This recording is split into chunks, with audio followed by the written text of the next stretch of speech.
Jimmy Page didn't set out to write a hit. He didn't care about radio play, There's a sign on the wall, but you want chart positions, or chasing trends. What he wanted was something deeper, to create music that lived and breathed beyond the singles market. But sometimes, greatness has a way of sneaking up on you. Because when Page picked up his guitar and struck that now legendary riff for the first time, tight eyes on the sunrise. he instantly knew he'd stumbled onto something different, something that would outlive every critic, every label executive, and every band trying to imitate it. It wasn't meant to be a single. It wasn't even supposed to fit inside the rules of what a rock song could be. But the moment that sound tore through the speakers, everything changed. This wasn't just another track. It was a warning shot that announced the future of rock and roll. And the craziest part? Jimmy Page knew it the second he played it. This is the story of how one riff, born out of instinct and rebellion, became the heartbeat of Led Zeppelin. And the song Page knew was destined to be a classic. Page's vision, not just a band, but a statement. Before Led Zeppelin ever sold out arenas or rewrote the rules of rock, Jimmy Page had a vision. He wasn't trying to form just another band. He wanted to build a sound, something that felt alive, unpredictable, and powerful enough to shake the walls of every room it touched. Coming off his time with the Yardbirds, Page had already seen what success looked like, and more importantly, what it didn't. The Yardbirds had hits, sure, but they were chained to the expectations of the singles market, cranking out songs meant to please radio stations instead of pushing boundaries. Page had no interest in repeating that cycle. He wanted freedom, to create albums that felt like experiences rather than collections of radio-friendly tracks. When he began forming Led Zeppelin, that was the mission: make albums that demanded to be listened to from start to finish. No fillers, no compromises, no chasing chart placements. Every song had to have purpose,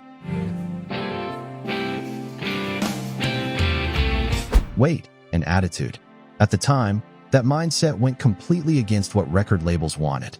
The late 1960s music scene was still built around singles, quick, catchy tunes you could package and sell. But Page believed the real magic of rock and roll came from the journey, not just the hook. He wanted listeners to drop the needle and get lost, to feel like they were traveling through something massive and unpredictable. And it wasn't just about the sound. Page wanted the band's image, performances, and chemistry to feel mysterious, almost dangerous. No forced smiles, no scripted interviews, just raw energy and authenticity. In his mind, Led Zeppelin wasn't a product. It was a statement, a rebellion against how rock music was supposed to sound, look, and even feel. What he didn't realize then was that this refusal to play by the rules would set the stage for one of the most revolutionary albums in rock history, and a song that would change everything he thought he knew about making hits. Because while Page might have wanted to escape the world of commercial singles, fate had other plans. Building the foundation, Led Zeppelin's debut. When Led Zeppelin finally walked into the studio to record their debut, nobody really knew what to expect. The critics didn't believe in them. The label didn't understand them. But Jimmy Page didn't care. He'd already seen what happens when you let other people define your sound. And this time, he was in full control. Armed with his own money and complete creative freedom, Page produced the first album himself, piece by piece. Every riff, every echo, every note was engineered to sound massive. He wasn't just chasing perfection. He was crafting a new sonic world, one that blurred the line between blues, folk, and something darker, heavier, and more unpredictable. When the record dropped in 1969, the world wasn't ready for what it heard. Tracks like Good Times, Bad Times hit like a punch to the chest. In the days of my youth, I was told what it means to be a man. Bonham's drumming was explosive, Plant's vocals were raw and untamed, and Page's guitar sounded like a thunderstorm caught on tape. Then came Communication Breakdown.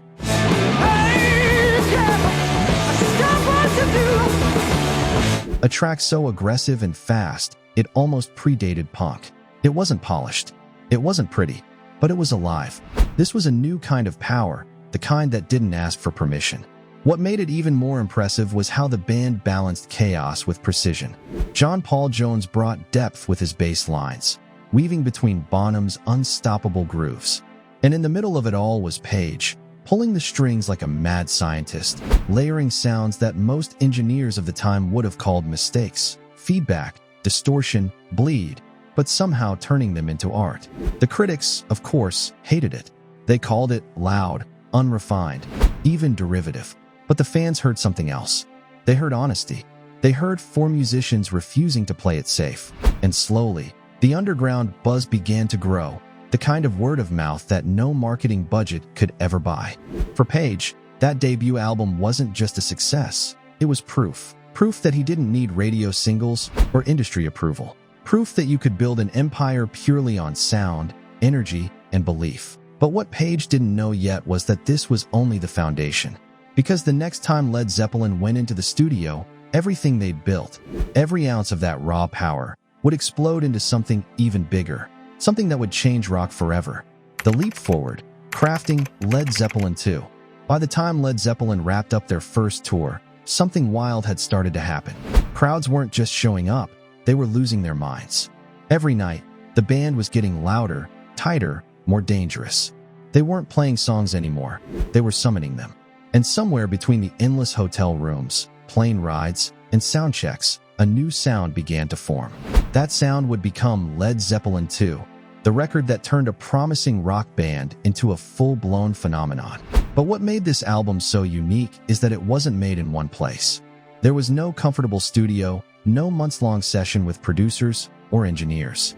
Instead, they recorded it on the road, literally between shows, in tiny studios scattered across America and Europe. One night, they'd be tearing through a sold-out crowd in Texas, and the next morning, they'd be back in the studio, laying down new riffs before catching a flight to the next gig. It was chaos, but it was beautiful chaos. Jimmy Page thrived in that madness. He carried around fragments of songs in his head, riffs scribbled on napkins, half-finished ideas hummed into tape recorders. He'd grab the band in whatever studio they could find and say, "Let's try this." No overthinking, no overproducing, just pure instinct. That's where the magic happened. Each member had grown sharper since the debut. John Bonham's drumming was monstrous, but somehow precise. His sense of rhythm felt like it was welded to Page's guitar. John Paul Jones started experimenting with grooves that pushed beyond standard blues structures. And Robert Plant, he wasn't just singing anymore. He was roaring. His voice became another instrument, full of power and sexuality and raw emotion. When all of that collided, the result was explosive. Songs like Ramble On showed how Zeppelin could blend tenderness with danger. Leaves are falling around. Time I was on my way. Acoustic guitars and fantasy lyrics melting into thunderous riffs. Heartbreaker was the ultimate showcase of Page's guitar sorcery. Its solo sounding like it had been fired straight out of an amplifier from another planet. But deep in the middle of all that intensity was a song that stood out even to Page himself. A track so bold, so heavy, and so unlike anything else on the radio that he knew instantly it would define them. That song was Whole Lotta Love. And when Page first played that riff, everyone in the room stopped. They knew something had shifted. The ground had moved beneath them. This wasn't just another Zeppelin song. It was the sound of hard rock being born. The moment of creation, that legendary riff. There are moments in music history where everything changes with a single note. For Jimmy Page, that moment came late one night with a guitar in his hands and a sound in his head that he couldn't quite describe. He started experimenting, sliding between notes, bending strings in strange ways, letting the amplifier breathe and growl. Then it happened. That riff. It was raw, hypnotic, and just a little bit dangerous. As soon as he played it, Page knew he'd stumbled onto something different. The kind of riff that doesn't just sit in your ears, it lives there. He later said, with Whole Lotta Love, that was clearly going to be the track that everybody was going to go to, because that riff was so fresh, and it still is. If somebody plays that riff, it brings a smile to people's faces. But what made it so powerful wasn't just the notes, it was the imperfection. Page wasn't chasing technical precision. He was chasing feel. He'd hit an open string, then bend the note below it, creating this weird, almost broken tension that made the riff sound bigger than it actually was. It was messy. It was gritty. And that was exactly the point. He wanted something primal, something that felt like it came from the gut, not the brain. Once he had the riff, the rest of the band locked in around it almost instantly. John Paul Jones built a low-end groove that pulsed beneath the guitar like a heartbeat. John Bonham thundered in with drums so heavy they felt like collapsing walls. And Robert Plant, hearing the riff for the first time, just smiled and started howling along, his voice twisting around Page's guitar in perfect chaos. That first jam was electric. The room was shaking. Everyone knew they'd hit something special. It didn't sound like blues anymore. It didn't sound like psychedelic rock either. It was something else, something heavier, more dangerous, and alive. The sound of a new decade being born. By the time they finished, there was no doubt in his mind. This wasn't just another Zeppelin track. It was the track, the one that would make people stop what they were doing the moment they heard it. And while Page knew it was destined to be a classic, the rest of the world had no idea what was coming next. Because the moment Whole Lotta Love left the studio, it wouldn't just bend the rules of rock, it would shatter them. Breaking the rules, why it shouldn't have worked. By every traditional standard, Whole Lotta Love shouldn't have worked. It was too long, too strange, too heavy, and too far from anything that could ever make it onto the radio. But that's exactly what made it perfect. In 1969, most hit singles were built around clean vocals, catchy choruses, and neat 3-minute structures. Led Zeppelin didn't care about any of that. Their song clocked in at nearly 6 minutes, and half of it wasn't even a song in the usual sense. It was an experience. At the center of it all was that infamous midsection, the psychedelic breakdown that sounded like a fever dream. Guitars moaned, Plant's voice echoed through a swirl of distortion, and strange effects bounced from speaker to speaker. For listeners at the time, it was completely disorienting. Some fans thought their records were skipping. Others turned up the volume, unsure whether they were listening to a jam or a hallucination. But for Jimmy Page, that chaos was the point. He'd been experimenting with stereo panning, something almost no one in rock had fully embraced yet. Page wanted the music to move, literally. He wanted the sound to feel like it was flying around your head, twisting, pulling, and snapping back into place right before that massive final chorus hit. It was bold, even reckless, but it worked. When the song finally comes crashing back together, that earth-shattering riff kicking back in after the breakdown, it feels like the musical equivalent of a lightning strike. It was heavy, explosive, and unforgettable. The band's record label, though, didn't see it that way. Atlantic Records was hesitant. Radio programmers thought it was too long, too experimental, and too controversial. They couldn't imagine anyone sitting through that middle section without changing the dial. But Zeppelin didn't bend. They refused to cut it down or polish it up. To them, Whole Lotta Love wasn't supposed to be convenient. It was supposed to hit you. So when the song finally hit the airwaves, it did exactly that. Listeners were stunned. It didn't sound like anything else. It wasn't background music. It demanded attention. It was dirty, sexy, hypnotic, and dangerous all at once. For a generation used to the Beatles and the Rolling Stones, this was something entirely new, a sound that felt untamed, alive, and a little bit forbidden. And the gamble paid off. Despite all the warnings, Whole Lotta Love exploded. It became Zeppelin's first major US hit, climbed the charts, and turned every head in the industry. But the real shock wasn't just how successful it became, it was what happened after. Because once that riff got out into the world, it started a chain reaction that would reshape rock music forever. Shockwaves through rock, the aftermath. When Whole Lotta Love finally hit the world, it didn't just make an impact, it detonated. Almost overnight, Led Zeppelin went from a powerful underground act to a cultural earthquake. The riff was everywhere, blasting out of car radios, filling arenas, and bleeding through bedroom walls. You couldn't escape it, and truthfully, no one wanted to. It wasn't just a hit, it was a statement. For years, rock music had flirted with rebellion, but Zeppelin made it sound dangerous again. The guitars were dirtier, the vocals were wilder, the drums were louder than anyone thought possible. The song became a battle cry for a new generation that didn't want polished pop anymore. They wanted something real. Critics didn't know what to do with it. Some dismissed it as noise. Others accused the band of corrupting the blues. But the fans didn't care. Every time the band played it live, crowds erupted. People didn't just listen to Whole Lotta Love, they felt it. Of course, success came with controversy. There were rumblings about the song's lyrics and its resemblance to older blues tunes, debates that would follow Zeppelin for years. But even those storms only seemed to make the legend bigger. The band didn't chase headlines, they created them. Meanwhile, younger musicians were paying attention. When Slash from Guns N' Roses first heard Whole Lotta Love, he later said it felt like looking into the future. Aerosmith, Van Halen, AC/DC, all those massive rock acts that would dominate the next 2 decades were shaped by what Zeppelin unleashed with that one song. Even artists who didn't play heavy rock started to adapt the attitude, the swagger, the confidence, the sense that you could break every rule and still make it sound amazing. And the ripple effect didn't stop there. The production techniques Page used, the panning, the echo, the way every instrument filled the room, became the blueprint for modern rock recording. Suddenly, producers all over the world were trying to figure out how he did it. But what's most remarkable is how Whole Lotta Love never really aged.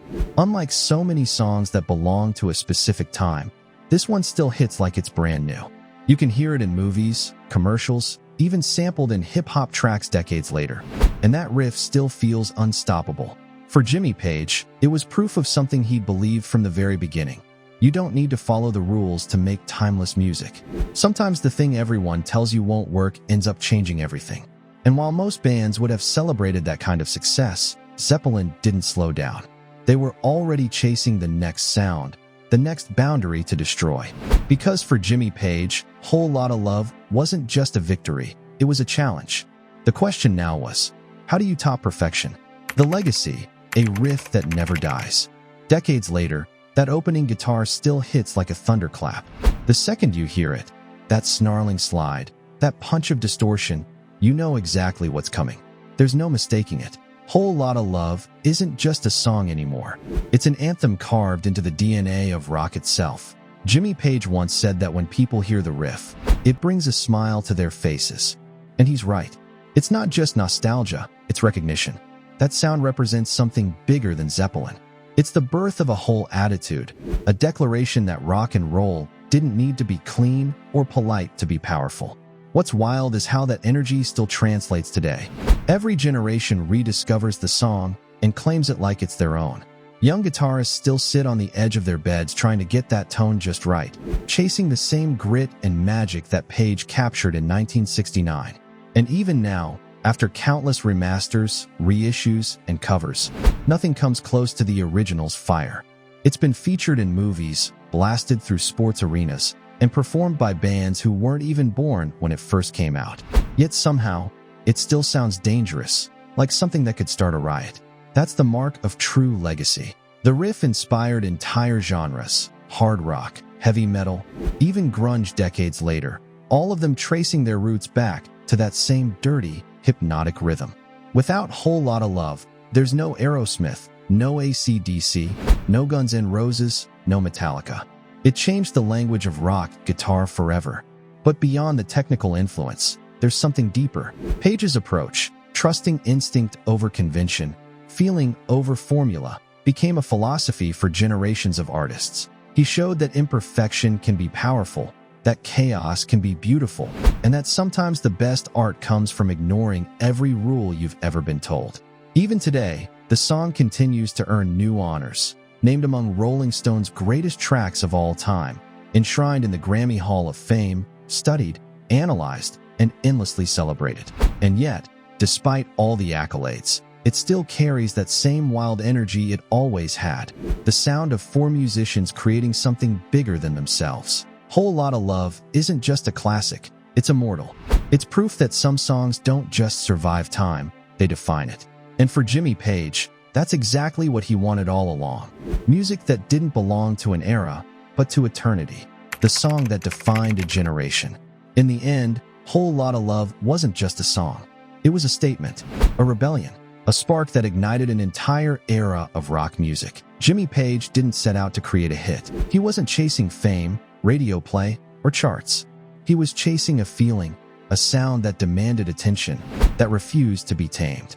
And in doing so, he accidentally created one of the most influential tracks in history. That riff, that groove, that chaotic energy, it became a blueprint for every guitarist who wanted to push limits, for every band who wanted to break rules, for every listener who craved something real and raw. It's easy to forget now, looking back at how iconic it is, that there was a time when nobody knew what Led Zeppelin would become. But Whole Lotta Love was the turning point. It proved that instinct, creativity, and a refusal to follow the rules could make something timeless. It showed the world that albums could be art, that music could be dangerous, and that one riff could change everything. Decades later, the song still resonates. It still grabs you by the chest. It still makes guitarists pick up their instruments and try to capture just a fraction of that magic. And for those who hear it for the first time today, the feeling is the same as it was in 1969, a jolt of electricity, a rush of excitement, a reminder that rock and roll was never meant to be polite. Jimmy Page once said that the riff brings a smile to people's faces. But it does more than that. It defines a generation, and in many ways, it defines the spirit of rock itself, untamed, fearless, and endlessly alive. Because some songs don't just belong to their time. They belong to everyone, forever. And Whole Lotta Love is exactly that kind of song.